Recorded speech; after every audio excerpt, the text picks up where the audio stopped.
My 3-year-old body is sprawled across our dark purple velvet couch. I'm post-nap, languid in the summer afternoon heat.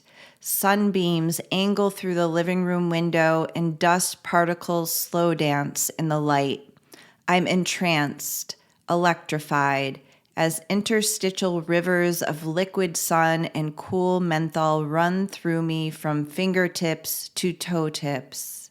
For the first time, I'm aware of a world between worlds, a place I can feel fully but not physically touch. For 40-something years, I have apprenticed this relationship between the deepest place in me and the most grand and glimmering thing out there.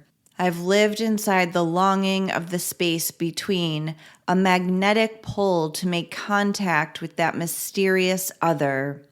I've reveled in the numinous moments when I cross that threshold and merge with it.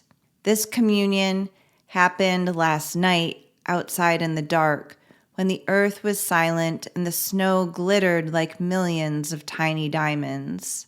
It happened making love on a Malibu mountaintop under an October full moon. It happens often in the kind of all-encompassing laughter that ignites chemical change. I've spent the better part of the last 20 years tending this relationship that I first discovered in the dancing dust of that summer day. I've created spaces that invite others to discover this relationship for themselves and served as a guide through this liminal terrain. One of the things I'm attempting to do with the Playground at the Edge project is to give voice to this under-accessed, underutilized dimension of lived experience. First, I want to evoke your sense memory and invite intentional exploration of this space. Second, I want to illuminate the faculties that can develop through this relationship and what may be lost without it. The Playground at the Edge is primarily a place of experience and practice, a place of calling forth hidden capacities that can nourish and fortify us in the face of an increasingly complex world, while infusing our days with depth, purpose, and meaning. The theoretical lives in the background here. Nonetheless, I wanted to name some of the roots and seeds from which this body of work grows, offering a peek behind the proverbial curtain into the theoretical underpinnings and lived philosophy of the writing and coaching found here. It begins with this knowing in my 3-year-old body, which continues to orient how I see the world. I have often wondered at the gap between the extraordinary reality I discovered that summer day and the pain and suffering I often saw and felt in daily life. I walked with the secret that there was so much more available to us. I became obsessed with questions about what it means to be human. During college in Boston, I worked at Rosie's Place, a homeless shelter for women. In the couple of miles I walked to work, I traversed multiple realities, tidy avenues with well-appointed brownstones, streets strewn with litter and buildings in disrepair, and alleyways where homes were constructed from string and scrappy tarps. I wondered, what creates a life? How was it that some seemed to thrive in the face of adversity, some managed to just get by, and others appeared caught in a perpetual wheel of tragedy? At this time in my early 20s, I perceived adults as relatively fixed in their ways. So I turned my attention toward shaping the lives of children. I encountered The Absorbent Mind by Maria Montessori, which affirmed what I felt deep in my bones. True education is not mere knowledge transmission. It develops the whole human. Montessori described learning as intrinsic and full-bodied. She named the primary drives in children as the impulse to learn and the instinct to adapt in relationship to the world that holds them. Through the rich invitations of Montessori, Dewey, Hooks, Freire, and others, I developed a philosophy of education as a liberating, transformative force. Years later, I would sit in a psychology class in Denver, pursuing my teaching credentials and studying developmental learning theories by the likes of Piaget and Erikson. These bodies of work describe how children learn and grow over time through cognitive, social, emotional, and psychological phases in their development. I was enlivened by these maps, which pointed to the unfolding genius I had already witnessed in children. Development revealed itself as an intelligence with direction and purpose. This inquiry carried us all the way back to embryonic differentiation. In that classroom, something crystallized. Our shaping doesn't begin in childhood, it begins at conception.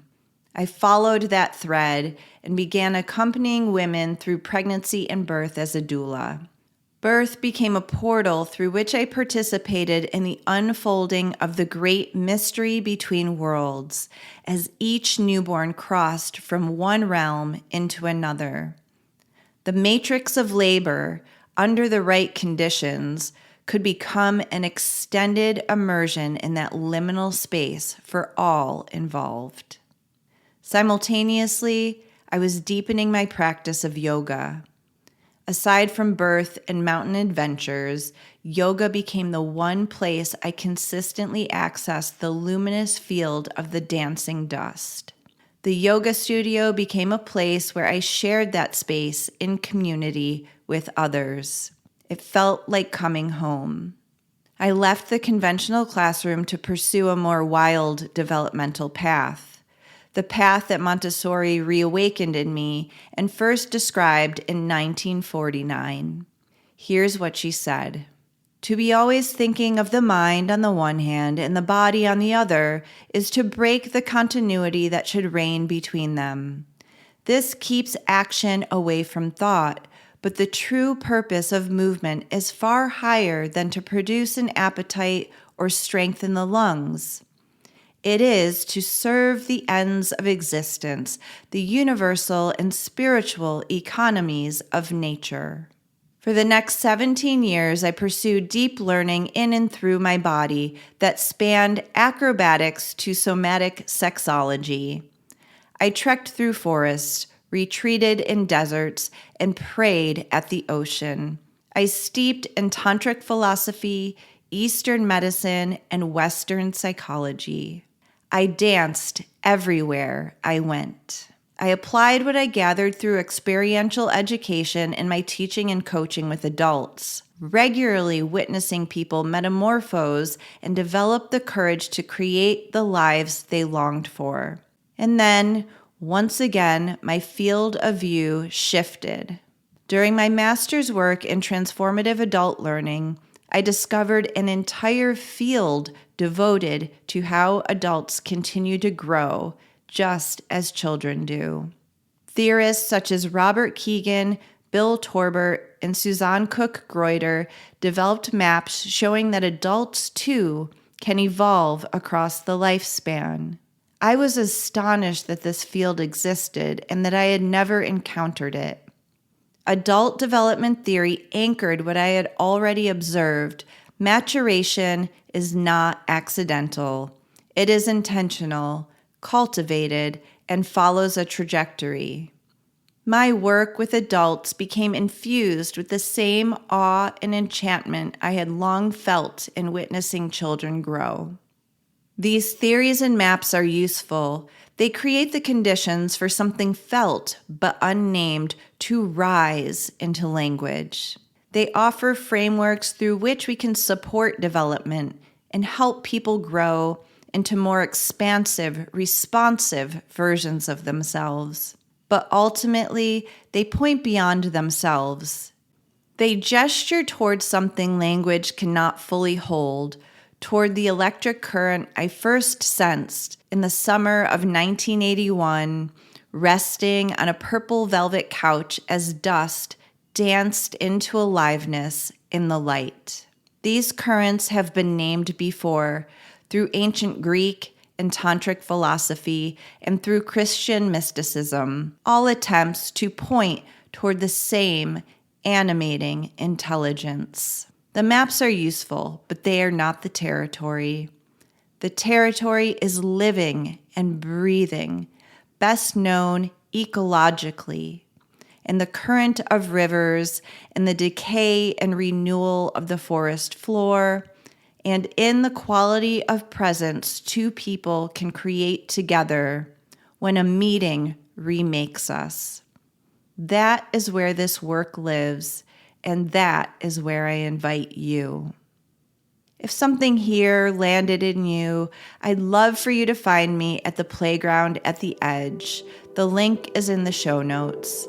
And if you feel moved to share this with someone who might need it, that means everything.